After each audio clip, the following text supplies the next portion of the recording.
Okay, power on. Hey guys, how's everybody doing? Hope everybody's doing well. You know me, I'm Tom. All right, the Dixie Gun Show today. We got a lot to talk about. There's so much going on. So much going on, but before we get started, do you know what time it is?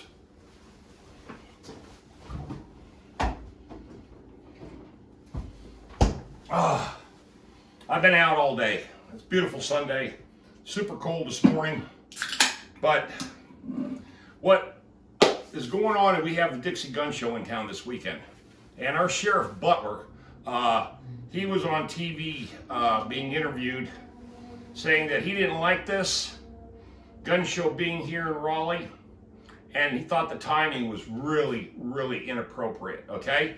And the reason I got my laptop up here is I'm going to talk about ammo prices and gun prices and just basically prices in general's availability on some of the hottest models out there, the ARs and the AKs and handguns and things of that nature. But I'm going to get too in depth, but I just want to focus in on a couple basic items that I was looking for and the things that I noticed.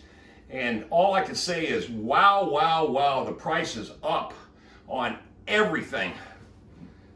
Here's mud in your eye, it's beer 30.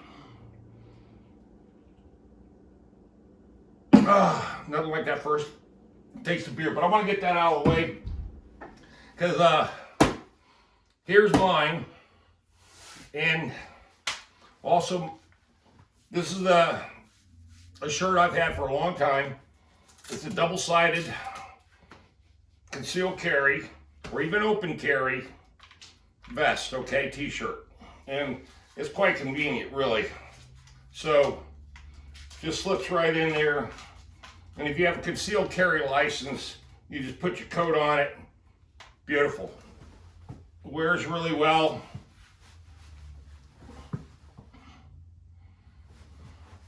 It's kind of a real neat Gore-Tex material, breathes. If you sweat, it's not going to absorb too much. Let me boot this up. There we go. What I did was we weren't allowed to. Let me set the stage.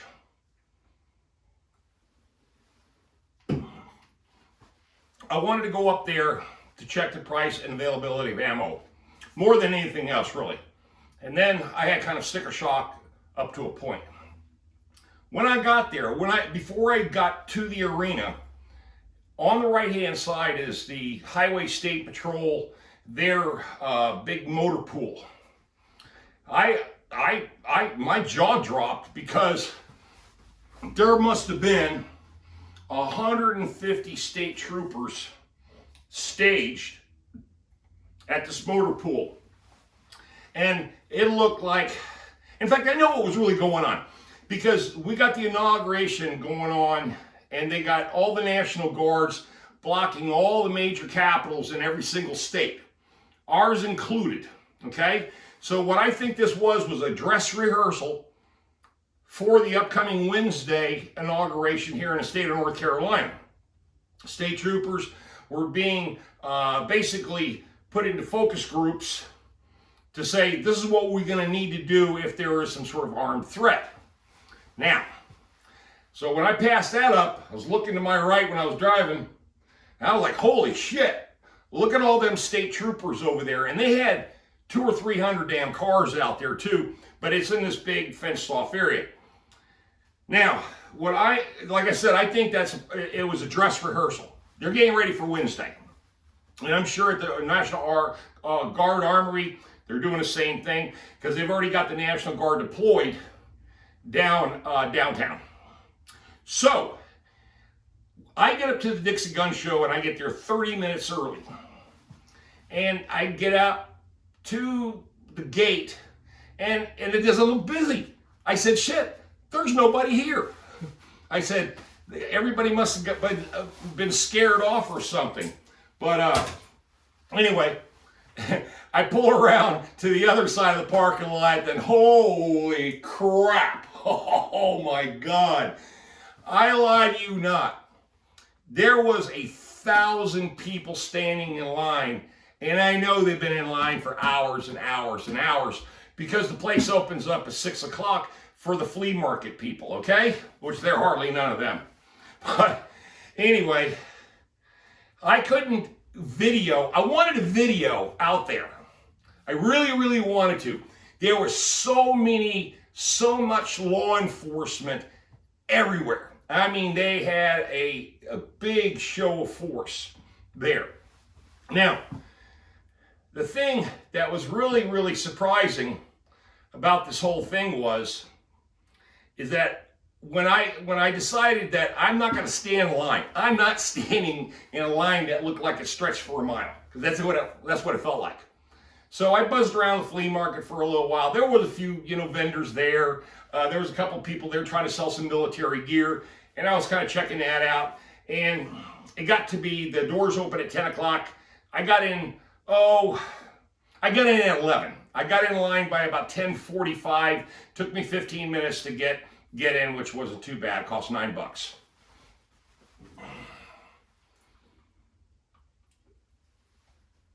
Now, the place was packed, and I mean packed. Masks required, the whole 9 yards. No social distancing. That, I promise you, there was too many people inside the building. Here is what I found. This is the highlight of this video. The price of ammo. Oh my God. The price of ammo. You have no idea. Just a regular, a 45 caliber box of 50. Just a standard old, no brass, copperhead, nothing fancy, no hollow point, nothing. Just an old 45 box of 50. Guess what the price was? The starting price was $59. That's for a box. A box of 50, right? Basically, $1 a round. It's like $1 a round. And plus tax and a little bit more, you got about $1.05-6 there. Now, here's the interesting thing. AR rounds. There were zero. Zero AR rounds. I think one table had some. You could not find anything in bulk. All the vendors told you straight up, we're selling nothing in bulk. No bulk. They break everything now in packages of 20 and 50. That's it. You want to pay their price, you're going to pay their price. Now, I'm not an AR guy, so I don't own an AR. I've got an AK. So I look for AK rounds, and that's always cheaper, right? Not, oh God, you should. Okay. I'm not going to show you this, but I took some sneaky photos of some prices of some boxes of ammos just to get an idea so I can remember them. Now this is just straight up old Wolf brand, okay? Steel, corrosive ammunition, 7.62-39 for an AK, a box of 20, and this is the low cheap shit, okay? The low cheap shit. Guess how much that was? You won't believe it.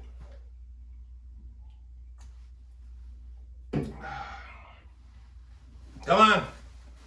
$15 a box. A box of 20. Now, that's 122 grain.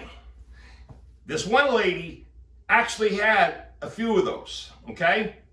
A few boxes of those. $10.99 for a box of, 20.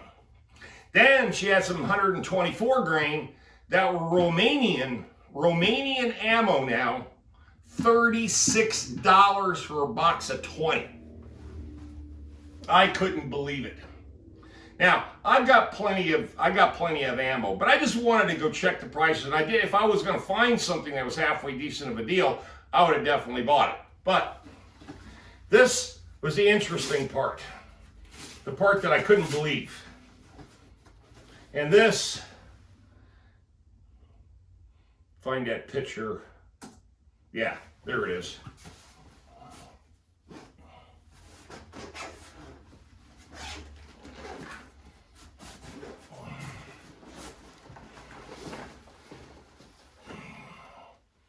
Yep.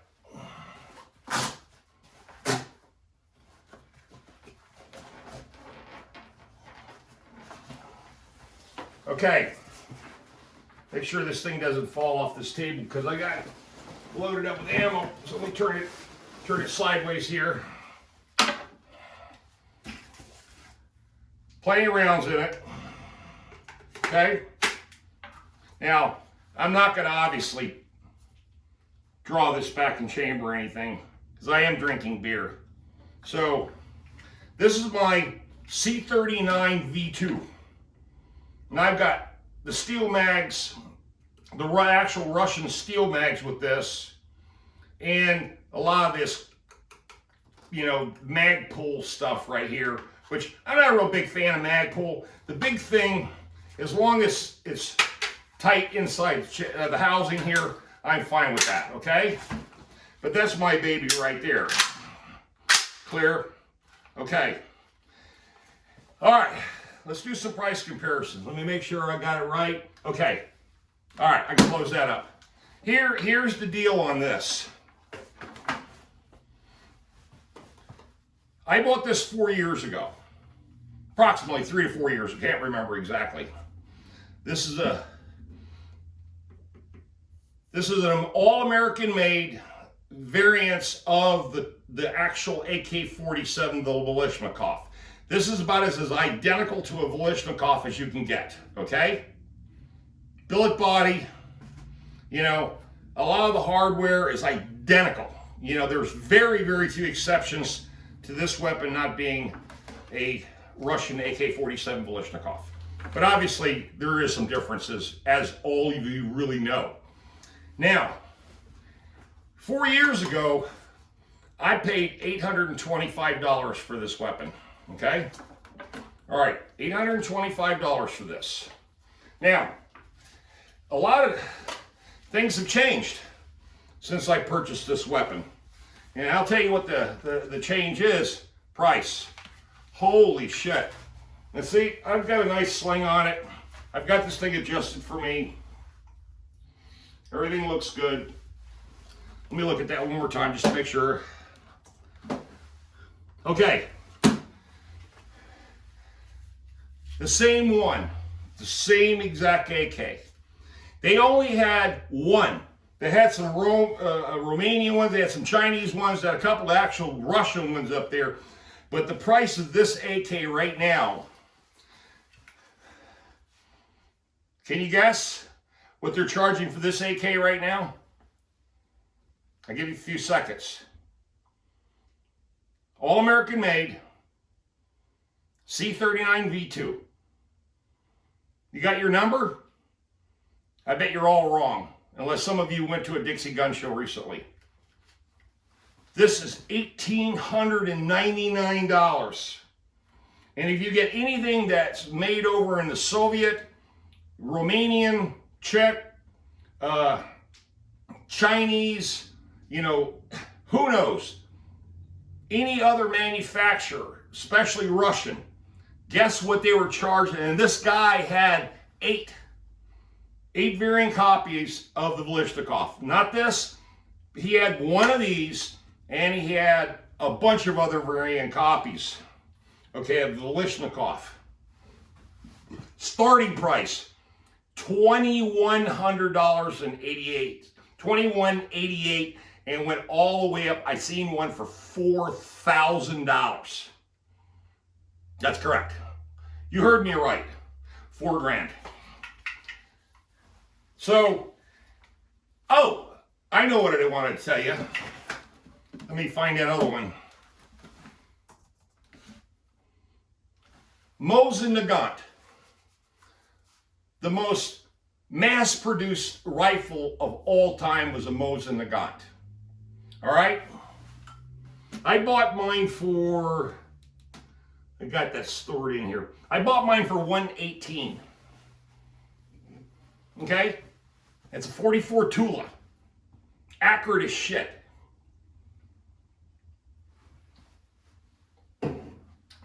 They had another 44 Tula up there and a couple other variant of that same rifle. Different years, different, you know, factory areas.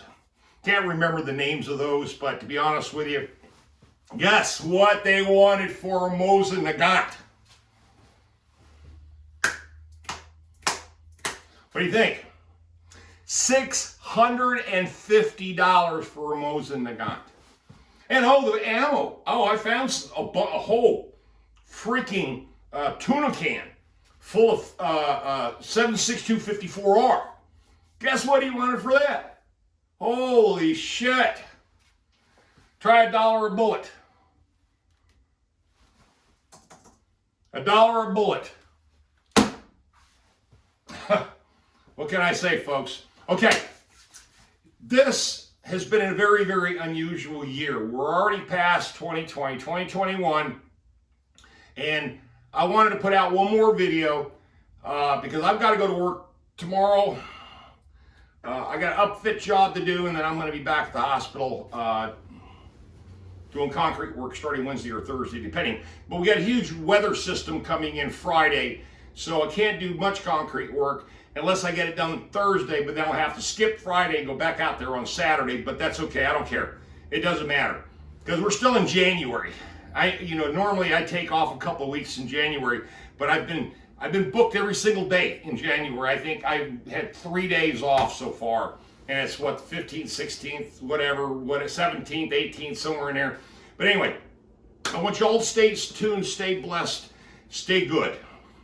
And just remember, this whole thing that's going on right now with the transition of the presidency, Biden-Harris versus the Trump-Pence is out, and all the people that went up to D.C. now, they're losing their jobs. They're getting slammed on social media. The thing I always say is, if you want your integrity, your name, and everything to stay intact, keep to your damn self. Do your own thing. Keep your own small group of friends. But the second you mouth off and you start creating a bunch of damn problems for law enforcement and the government, they're going to reach out and slap you. That's all there is to it. You can be civil disobedient all you want to, but end result is, one day you're going to get a knock on the fucking door, and guess what's going to happen? There's going to be some FBI guys sitting out there, and they want to know what the hell your problem is. And then they're going to give you a problem, okay? Y'all stay tuned, stay blessed. Subscribe, smash that bell for future notifications. You know me, I'm Tom. In the kitchen, it's beer 30. And I just had all my guns and weapons go up 400%, literally. This went up 100%, but everybody knows I have my cheap High Point, right? You're gonna die laughing. Guess what the new High Point prices are? I found one. Guess what they wanted for this? I paid $150 brand new in the box. $385 for a High Point 45.